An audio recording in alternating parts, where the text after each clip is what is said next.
সালামুন আলা খায়রিল আনামি ওয়া সাইয়্যিদি হাবিবুন ইলাহিল আলামিন মুহাম্মাদি বাশিরিন নাযিরিন হাশিমিয়্যিন মুকাররামিন আতুফির রাউফিন মান ইউসাম্মা বিআহমাদি। এবার নবীজি বললেন, এ হানজালার স্ত্রী, তুমিও জানা রাখো, তোমরাও যারা আছো তোমরাও শুনো। একটু আগে জিবরাইল আলাইহিস সালাম আসছিলেন। আমি যখন তোমাদেরকে বলি উহুদের ময়দানে কতজন শহীদ হয়েছে, 69 জনের লাশ পাওয়া গেছে, একজনের লাশ পাওয়া যায় না। আমি খুব আফসোস করতেছিলাম। জিবরাইল আলাইহিস সালাম আইসা আমাকে একটা সুসংবাদ দিয়ে গেছে, এখন তোমরা শুনো। সুসংবাদটা হইল, আমার সাহাবী হানজালার লাশটা আল্লাহ পাক ফেরেশতা দিয়া এই ময়দান থেকে 4th আসমানে নিয়ে গেছি।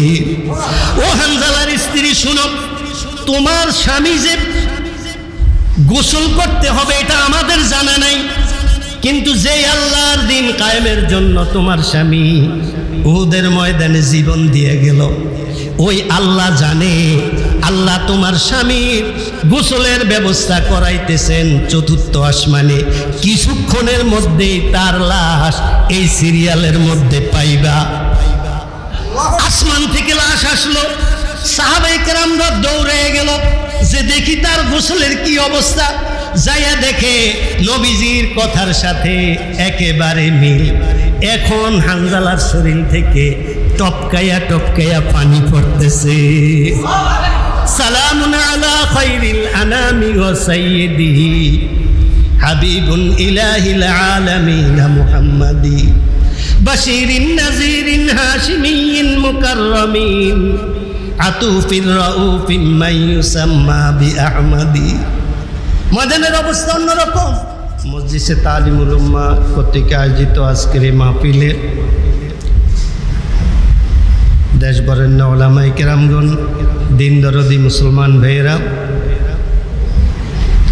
ইসলার জন্য আসা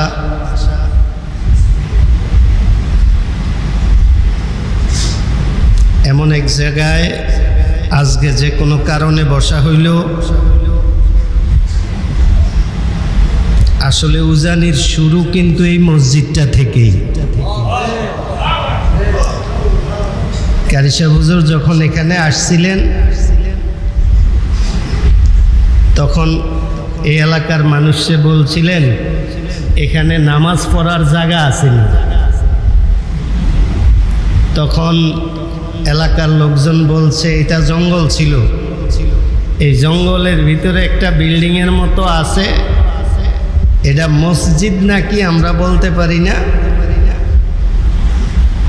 এখানে হিংস্র প্রাণী থাকে, বাঘ থাকে, আমরা যাই না। তখন কারি সাহেব বললেন আমি একটু যাই। তখন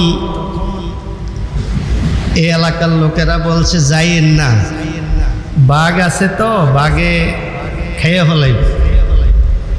আপনারা যেখানে বসা আছেন এই জায়গাটাও ছিল ওই মসজিদ, একটু স্মৃতি হিসাবে যে ডাইন পাশে রেখে দিছে।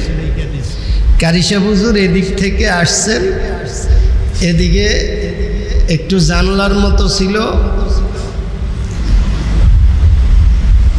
এই পাশে দরওয়াজা ছিল। কারি সাহেব হুজুর তো আস্তে আস্তে মসজিদে ঢুকছেন।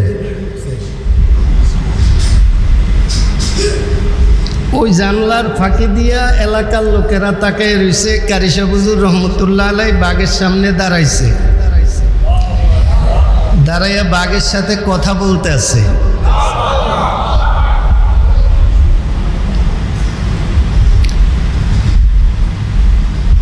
নূরে চশমে ইব্রাহিম ইসহাক ইসমাইল আমিন ফসরাজু নজমু উবাইদু ووحيد شمس الدین فضیا منظور مقبول خدائے دو جہاں رحم کن بر ای بزرگا نیز بر اولاد شاہ فیض ابراہیم شمس الحق مبارک اے خدا बरसरो बरबाग मादायम तो फैले मुस्तफा।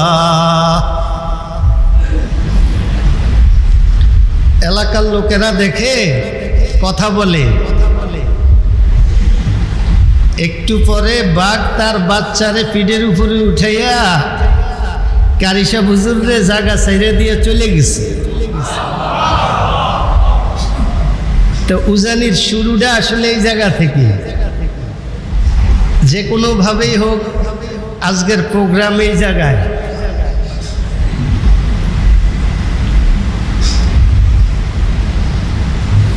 কারি সাহেব হুজুর রহমতুল্লাহ আলাইহির সম্পর্ক হজরতে রশিদ আহমদ গাঙ্গুহি রহমতুল্লাহ আলাইহির সাথে।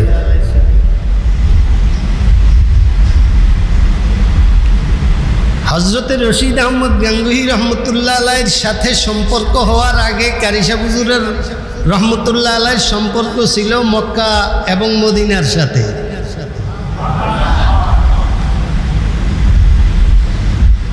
উনি মক্কা শরীফেই বেশিরভাগ সময় কাটাইছেন। মনে চাইলে মদিনা শরীফ চলে যাইতেন।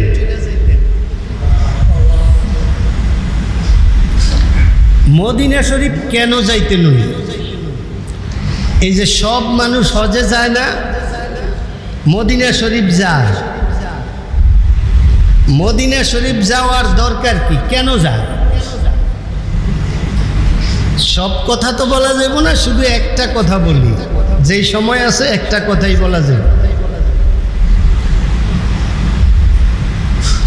মসজিদে নববীর পাশে একটা পাহাড় আছে, উহুদ পাহাড়। নাম শুনছেন তো সবাই? এই উহুদ পাহাড়ে আমাদের নবীজির যেই দুই একটা সবচেয়ে কঠিন ঘটনা আছে, এর মধ্যে একটা হইল উহুদ পাহাড়ের সাথে সম্পর্ক। নবীজির দান্দান মুবারক শহীদ হয়েছে, শুনছেন না? এই নবীজির দান্দান মুবারক শহীদ হয়েছে উহুদের যুদ্ধে। উহুদের যুদ্ধে যখন নবীজি আহত হয়েছেন, খবর ছড়াইয়া পড়ছিল ইন্না মুহাম্মাদান কদ কুতিল, মুহাম্মদ সাল্লাল্লাহু আলাইহি ইসলাম শহীদ হয়ে গেছে। সাহাবায়ে কেরাম তিন ভাগে বিভক্ত হয়ে গেল।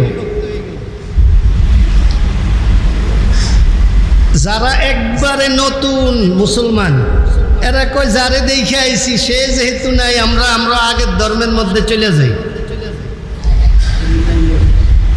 যারা এর আরো কিছু আগে মুসলমান হয়েছে, এদের কিছু ইমানের মধ্যে শক্তি আছে, এরা বলল আচ্ছা মুহাম্মদ ইসলাম যদি শহীদ হয়ে থাকে তাইলে তার এই ময়দানে থেকে লাভ নাই, মুসলমানে থাকি, বাকি বাড়িতে চলে যায়।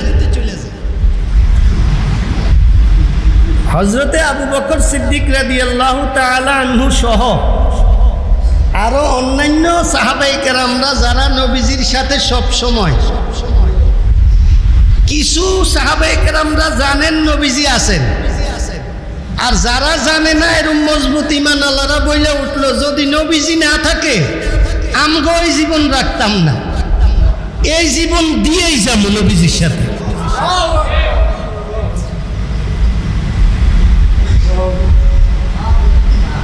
কেমন জীবন দিছে? নবীজি মারা গেছেন এরকম খবর যখন শুরু হয়েছে, এক মহিলা কোলের মধ্যে ছোট বাচ্চা নিয়ে, দুধের শিশু নিয়ে দৌড়ে ময়দানের দিকে আসতেছে। একজন সামনে আগে বলল, এ মহিলা কই যাও? তোমার স্বামী যুদ্ধের ময়দানে শহীদ হয়ে গেছে। ওই মহিলা বলল, আলহামদুলিল্লাহ, এটা আমি দেখতে আসি নাই, আমি আসছি মুহাম্মদ সাল্লাল্লাহু আলাইহি ইসলাম কেমন আছেন। আরেকটু সামনে আসছে এক সাহাবী যাইয়া বলল, মহিলা কই যাও? ওদিকে যাইও না, তোমার ভাই এই ময়দানে শহীদ হয়ে গেছে। ওই মহিলা বলল, আলহামদুলিল্লাহ, আমি এটা জানার জন্য আসি নাই আমি আসছি নবীজির খবর কি এটা জানার জন্য। নবীজি কেমন আছেন বলো।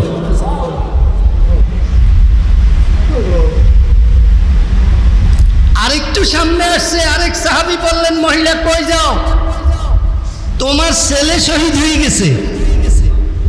ওই মহিলা বললেন, আলহামদুলিল্লাহ, আগে বলো আল্লাহর হাবিব কেমন আছে, আমি এটা জানতে আসছি।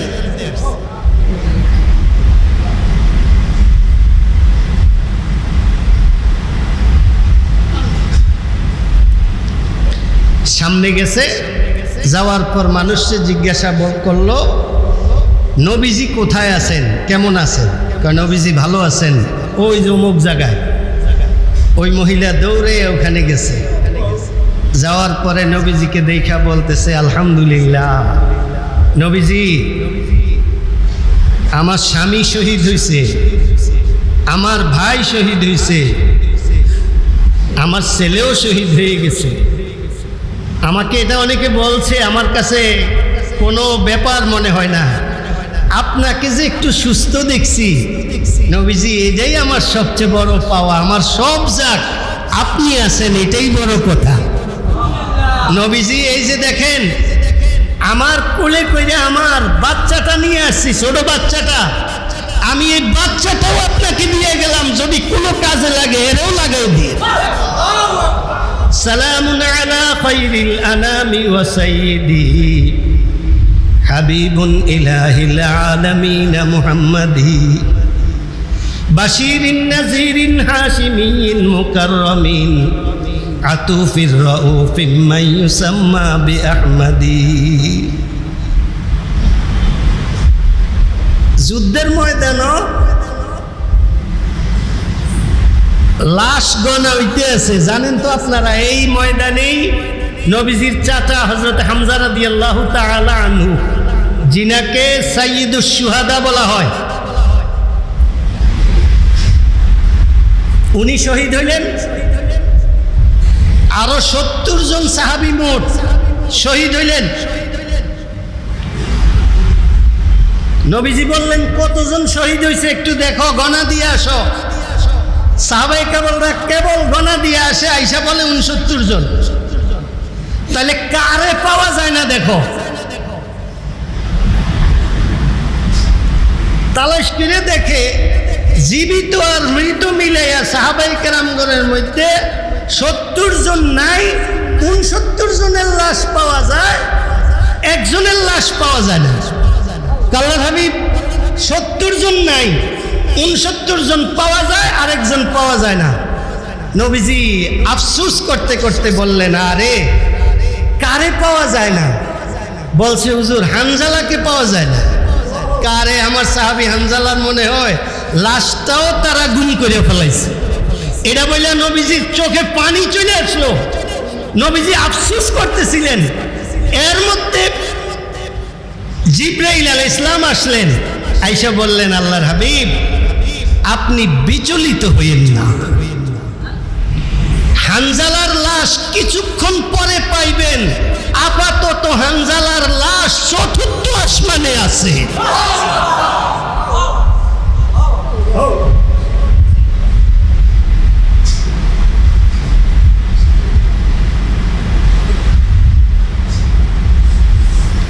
নবীজি কথাটা কেউরে বললেন না। কিছুক্ষণ পরেই একজন মহিলা দৌড়ে আসছে, অর্থাৎ এটা হানজালার বাসর ঘর ছিল এই রাত্রে। হানজালা যখন শুনছেন মুহাম্মদ সাল্লাল্লাহু আলাইহি ওয়াসাল্লাম শহীদ হয়ে গেছে, হানজালার গোসল ফরজ ছিল, হানজালার গোসলের কথা মনে নাই, তলোয়ার নিয়ে উহুদের ময়দানে ঝাঁপাইয়া পড়ছে, ঝাঁপাইয়া পড়ে শহীদ হয়ে গেছে। ওই মহিলা হানজালার স্ত্রী দৌড়ে আসছে নবীজির কাছে বলার জন্য, আল্লাহর হাবিব আমার স্বামী,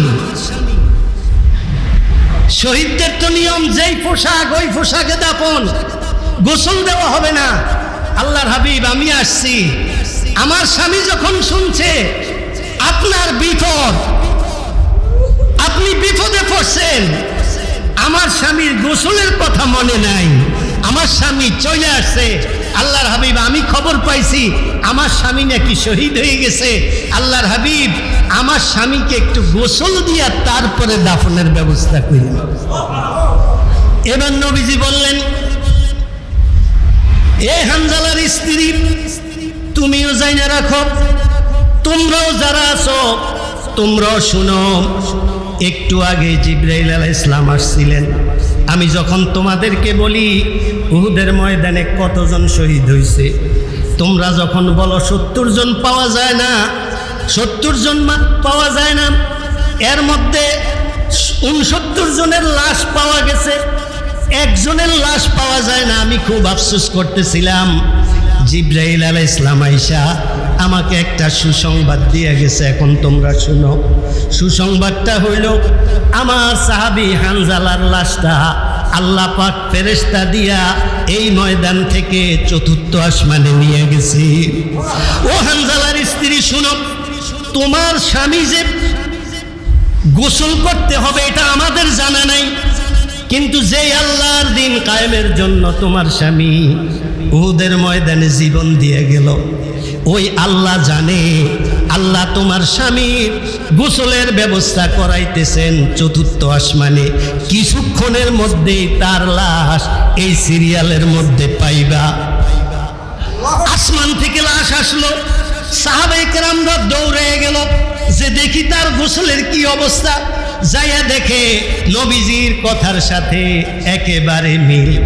এখন হানজালার শরীর থেকে টপকাইয়া টপকাইয়া পানি পড়তেছে। সালামুন আলা খায়রিল আনামি ওয়া সাইয়্যিদিহি হাবিবুন ইলাহিল আলামিন মুহাম্মাদি বাশীরিন নাযীরিন হাশিমিয়্যিন মুকাররামিন আতুফির রাউফিন মাইয়ুসাম্মা বিআহমাদি। ময়দানের অবস্থা অন্যরকম। হযরত আবু বকর সিদ্দিক রাদিয়াল্লাহু তাআলা আনহু সহ এরই মধ্যে অনেক সাহাবায়ে কেরাম জান্নাতি এই ঘোষণা হয়ে গেছে। এখন নবীজির শরীরের চেহারার মধ্যে যে বল্লম গাইতে গেল, এটা বাইর করার তো কোনো সুযোগ নেই। কিভাবে বাহির করব চিন্তিত। আবু বকর সিদ্দিক রাদিয়াল্লাহু তাআলা আনহু বাইর করবেন বা বড় বড় সাহাবায়ে কেরামরা বাহির করবেন, এরকম একটা ভাব। এর মধ্যে একজন সাহাবী সামনে আসলেন, সাআদ ইবনে আবি ওয়াক্কাস রাদিয়াল্লাহু তাআলা আনহু। উনি আইসা বললেন, আবু বকর রাদিয়াল্লাহু তাআলা আনহু, আপনারা তো জান্নাতি। নবীজি বলছেন, আমি আজকে একটু কাজ করতে চাই, দেখি নবীজি আমার ব্যাপারে কিছু বলে কিনা। আপনি একটু সরেন, নবীজির এই নেজাটা বল্লমটা আমি বাহির করি। কিতাবের মধ্যে আছে হযরত সাদ রাদিয়াল্লাহু তাআলা আনহু বাম পাশের দাঁত দিয়া কামড় দিয়া নবীজির চেহারা থেকে যখন টান দিছে, ওইটা হযরতে সাদ রাদিয়াল্লাহু তাআলা আনহু বাম সাইডের উপর নিচের দাঁত ভাইয়া পড়ে গেছে। পরে আবার ডান পাশে দাঁত দিয়া আবার যখন টান দিছে বল্লম বাহির হয়েছে, কিন্তু আবার ডান পাশের উপর নিচের দাঁত ভাইয়া পড়ে গেছে।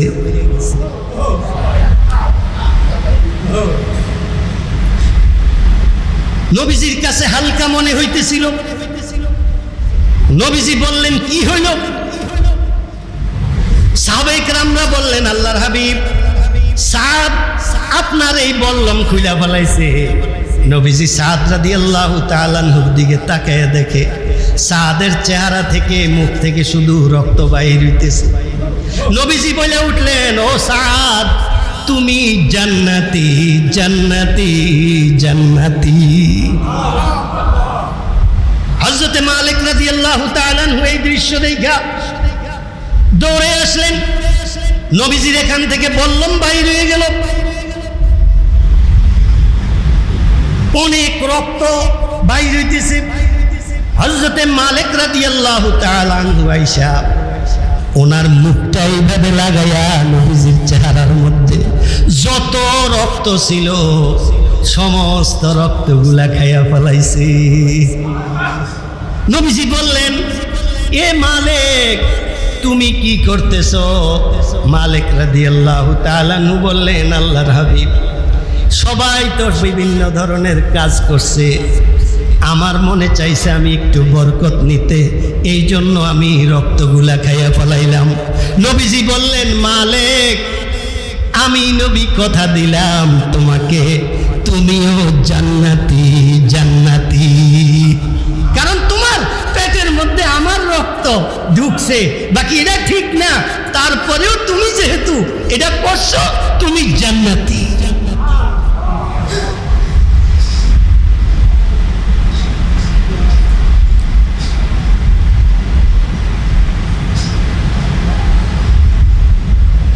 হযরতে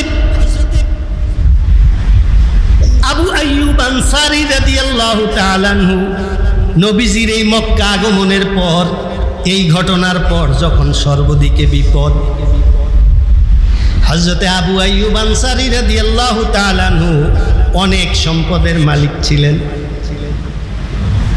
অনেক বাগান ছিল, অনেক কিছু ছিল।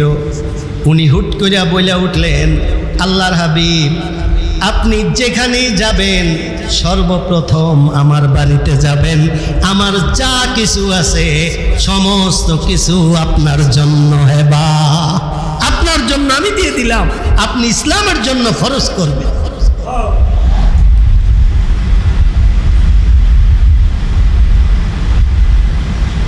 আমার ভাইরা, ইসলামের জন্য মানুষ অনেক কষ্ট করছে, যার কারণে আজকে বিভিন্ন জায়গায় আমরা বিভিন্ন ধরনের একটু নমুনা পাই মাত্র, ওগুলা দেখলেই বড় আশ্চর্য হই না?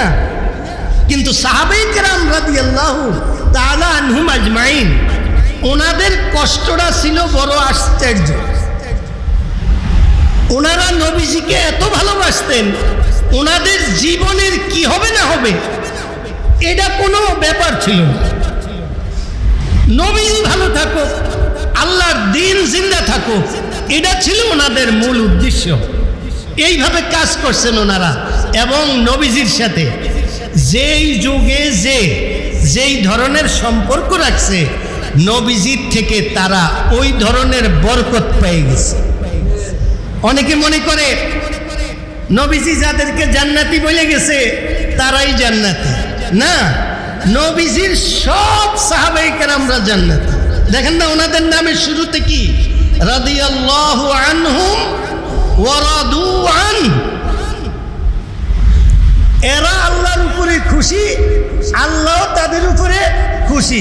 কয়জনের কথা কইছে? 4 জন, 6 জন, 10 জন, বরং নবীজির একবারে সব সাহাবীর কথা এখানে আছে। এমনকি এই উহুদের ময়দানে যেই লোকটা হামজা রাদিয়াল্লাহু তাআলা নূর শাহাদাতের পরে ওনার কলিজাও চিবাইয়া খাইছে, হেনা মুসলমান হয়ে গেছে, জানেন না? মুসলমান বানাইছে নবীজি ওনাকে, কিন্তু নবীজি বলছেন, সে জানতে চাইছে আমার আল্লাহ মাফ করবো নি, নবীজি বলছেন মাফ করে দিন, মুসলমান হইলে মাফ করে দিব। সে রাজি হয়ে গেছে, মুসলমান হয়ে গেছে।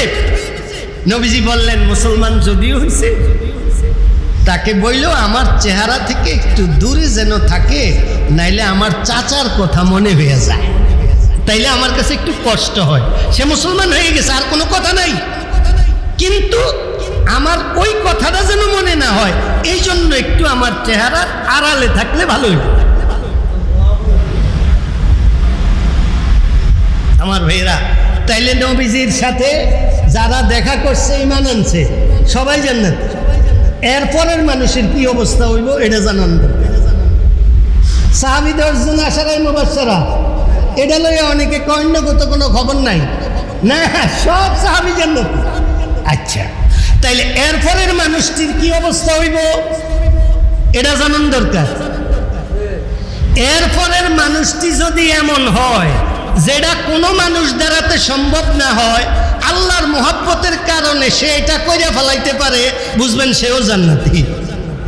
কারি সাহেব হুজুর রহমতুল্লাহ আলাইহি আমি আর আপনি হিয়ালের সামনে খাড়াইতে পারি না ডরে। কারি সাহেব হুজুর বাঘের সামনে দাঁড়ায়, বাঘের সাথে কথা বলে। এনে একজনও আসেননি বাঘের সামনে দাঁড়ায় কথা বলবেন? আছেন? পাগলা কুত্তা একটা খাবার নিয়ে তো সব বেরিয়ে যাবে না।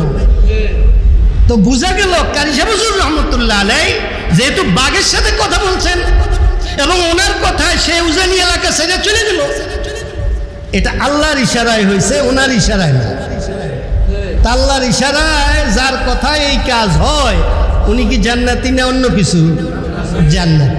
আচ্ছা, ইমাম আবু হানিফা রহমতুল্লাহ আলাইহির মাসলাক আমরা না, আমরা ইমাম আবু হানিফা রহমতুল্লাহ আলাইহি মানি। আমি আর আপনি বাথরুমে না যাইয়া কয়দিন থাকতে পারবেন এটা বলেন? একদিন, 1.5 দিন, 2 দিন পরে তো ডুশের ব্যবস্থা করণ লাগবে, যে আরে বিরাট রোগ হয়ে গেছে, ডুশ দিয়া পায়খানা করা, কারণ এটা আটকে গেছে। আর ইমাম আবু হানিফা রহমতুল্লাহ আলাইহির ইতিহাস হইল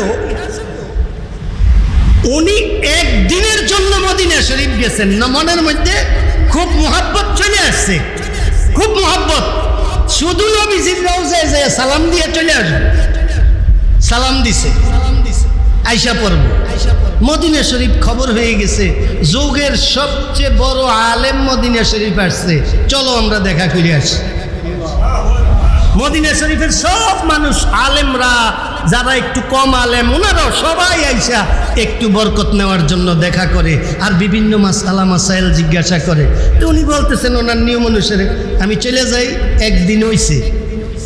হুজুর একটা দিন থাকলে হয় না? মদিনার মানুষ তো এগো কথা রাখুন লাগে না। দ্বিতীয় দিন রয়ে গেছে, তৃতীয় দিন কয় আমি যাই। যারা এলেমের পিপাসু, এলেম শিখতে চায়, তারা যদি কারো কাছে এটা পাইয়া যায় তারা কিন্তু ছাড়তে চায় না। এই 2 দিনে মদিনের মানুষের ধারণা হয়ে গেল যে ওনার যে যোগ শ্রেষ্ঠ আলেম বলে, ইমাম বলে, অরিজিনালি উনি। কাজে উনি থাকলে আমাকে একটু উপকার হইব, আরেকটা দিন থাকলে হুজুর ভালো হয়, আরেক দিন রইল। চতুর্থ দিন ইমাম আবু হানিফা রহমতুল্লাহ বলে আমি চলে যাই, হুজুর আরেকটা দিন থাকলে হয় না? এইভাবে 40 দিন হয়ে গেছে, শুধু মদিনার মানুষের কথা রাখে।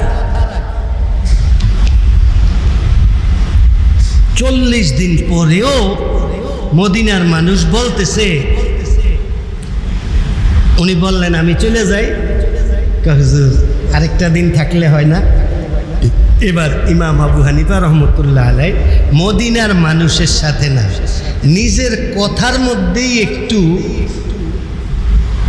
একটা রাগান্বিত ভাব চলে আসছে, বইলে উঠলো আমার দ্বারাতে আর থাকা সম্ভব না। তখন মদিনার মানুষ বলল, হুজুর আমরা কি আপনাকে কোনো কষ্ট দিতেছি বা আমাদের কারণে কোনো কষ্ট পাইতেছেন, এই জন্য আপনি চলে যেতে চান, বা এরকম কোনো বা মনে কষ্ট চলে আসছে? ইমাম আবু হানিফা রহমতুল্লাহ আলাইহি বললেন, না তোমাদের কারণে না, আর নিজে মদিনা শরীফ আসলাম, দীর্ঘ 40টা দিন হয়ে গেছে। এই 40 দিনে আমি একবারও প্রস্রাব পায়খানা করি না। যেখানেই জরুরত সারতে যাই মনে হয় এই জমিনের মধ্যে তো আমাদের আকায়ে নামদার তাজদারে মদিনা মুহাম্মাদুর রাসূলুল্লাহ সাল্লাল্লাহু আলাইহি ইসলাম চলাফেরা করছেন, আমি এখানে জরুরত সারি কিভাবে? খোদার কসম খেয়ে বলি মদিনার মানুষ, আপনাদের উপরে আমার কোনো রাগ নাই, আমাকে একটু সুযোগ দেন, আমি আমার দেশে যাই, আমি জরুরত সাইরা আবার আপনাদেরকে আইসা সময় দিব। সালামুন আলা খায়রিল আনামি ওয়া সাইয়্যিদিহি হাবিবুন ইলাহিল আলামিন মুহাম্মাদি বাশীরিন নাযীরিন হাশিমিয়্যিন মুকাররামিন আতুফির রাউফিন মান ইউসাম্মা বিআহমাদি। আল্লাহ পাক আমাদেরকে সাহাবায়ে কেরাম সহ অন্যান্য যত বুজুর্গ ওলিরা নবীজিকে যেইভাবে ভালোবাসতেন, আল্লাহ পাক আমাদেরকে নবীজির ওই মুহাব্বত আমাদের দিলের মধ্যে দান করুক, বলেন আমিন। আসসালামু আলাইকুম ওয়া রাহমাতুল্লাহ।